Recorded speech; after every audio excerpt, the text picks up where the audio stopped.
There is a handover takeover yoitika kuIncomo Barracks yakashamisa vanhu vakati zvii zvava kuitika izvi panguva ino inoonekwa kunzi aiwa the country aiwa in a deep political turmoil. Sanapinda mashoko anobuda panapa achibudikira ndoku the military zvashamisa vanhu kuti wasubscribe wolaika woturn on the bell icon. Tichipinda panapa payendo yechipinge celebs aposta mapictures yamuri kuona ayo aiwa pana naAnselm Sanyatwe udanyora chiti Zimbabwe National Army Commander Lieutenant General Namo Anselm Sanyatwe is the chief witnessing officer at Incomo Barracks and of a takeover ceremony where incoming Commander Brigadier General Rabani Nikisi is taking over from outgoing Commander Major General Josephat Kumumba. Uponyora the source of ZBC online. Tipina panapa payendo yevakomana vari concerned vanouya zvekare vachiposta this picture ramuri kuona vakomana veStar FM. Tona vakomana vachikunda chiti is this another move by Mafidi to consolidate power? Who is Rabani Nikisi? As a question mark. Mashoko anachibvunzwa panapa vanachiti aiwa panguva iyi yatinoona kuti the country is not stable, iri volatile. Panapa panoonekwa kunzi vakomana they are trying to create power beyond another term. Vari vachibvunza vachiti aiwa tichiona pachiitika a handover takeover panapa is it another move by the regime kuti consolidate power isi vanhu vanozoti maallies kwavari vanhu vasingazovajambukiri kana vasingazovafumuri kana vasingazovapandukiri. Mashoko ashamisa vanhu kuti people they are now just watching vanhu vakungotarisa vasingachazivi kuti aiwa zviri kubva kuchienda kuyo just because vamusoro vakapindamo they withholded. Imbotidze mafungiro enyu munoti kudi pamusoro pape this handover takeover this military equipment. Pinda comment section medu mutidze mafungiro enyu musaona subscribe or like turn on the bell icon. The security detail at hand is that the deep state and security apparatus have now formally advised Emmerson Mnangagwa to resign peacefully and avoid the public humiliation that would come with any attempted resistance, a development that shook him to the core. Sanapinda mashoko atinoona panapa mutungamiri wenyika yeZimbabwe onzi aiwa vakomana vari close to him vanova vakomana vestate security panguva inoi voadvisa mutungamiri wenyika kuti aiwa achingobvuma kungoresigna zviri peaceful pasina kana hondo kuti aiwa transition yacho zvingofamba mune zvakanaka. Ndobva subscribe like on the bell icon. Tipenda pano paInternational Cables Network vanoendera mberi vachiti Mnangagwa since communicated the message to his family and his closest allies who have been the loudest in pushing for constitutional amendment to enable him to be in power up to 2033. His sons are understood to be now preparing to leave Zimbabwe before his exit.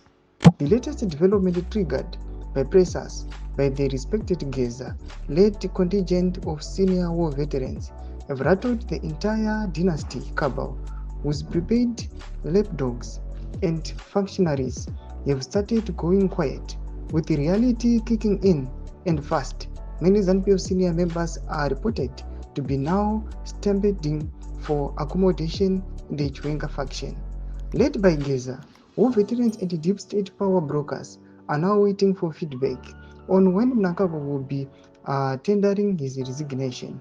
Failure to comply with the directive will lead to an ultimatum being given, which will then be followed by the opening of mass protest floodgates on the streets. Thomas Wanudanyuka panapa mbepa naure International Cables Network vachiti aiwa vakomana vari close aiwa vestate kumusoro uko state security voya panapa vachiadvise the leader kuti aiwa arizene aiwa zviri peaceful zvichakanaka. Noda kuti panapa tinoona kuti aiwa his sons vamwe vakomana vakutouya vachitopeka mabhegi vachitanga kurova pasi vasati arizana. Zvida kuona kuti nevamwewo panguva inoi vachiona matables achitena vamwewo vakutodzokawo kuna general vachitsvaka maseats. Zviri kuonekwa panguva ino kuti aiwa panapa vakomana havasina power and havasina kana say. Matables atena and then their plan is failed.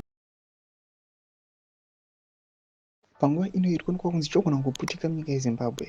Aiwa tinoona vakomana the military panguva ino vopindira zvekare vachikomenda panhau aiwa yamashoko ari kutendera pasocial media pangava padande mutande achitaura mashoko ekuti aiwa these guys with the military they're involved muma issues to do with the toppling emutungamiri wenyika. Sanapinda mashoko anodanyorwa panapa nevakomana vekozva vanozikanwa kuti aiwa they've got their intel unit yavo zvavanenge vataura aiwa ndo zvinenge zviri aligned nechokwadi.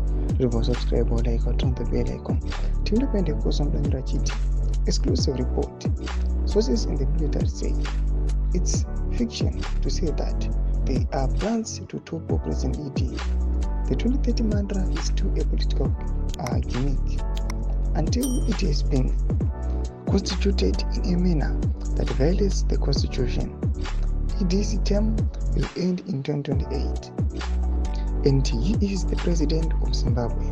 Thomas Kwanobuda togo panapa vakomana kukozwa vachiti aiwa vakomana vemilitary panguva ino vaiva vachibuda vatara chokwadi chekusaidwa vachiti aiwa panguva ino we are aware and we know kuti mutungamiri wenyika yeZimbabwe 2028 ndo constitutionally mandate 2 terms dzake kana achinge apedza orova pasi.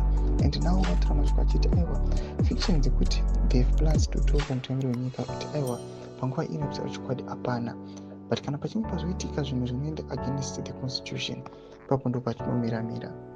Mashoko ari kubudiswa naukona ekozwa patiri kuona kuti this military response iri kuuya panguva ino yatiri kuona kuti vakomana ava vangava vana bombshell mawar veterans, the opposition, even ma-citizens, they are against the unconstitutional amendment, vachiona kuti aiwa zvikaitika nyika inosara iri papi. Noda kuti panguva ine vanhu vari kuona kuti aiwa the country has been won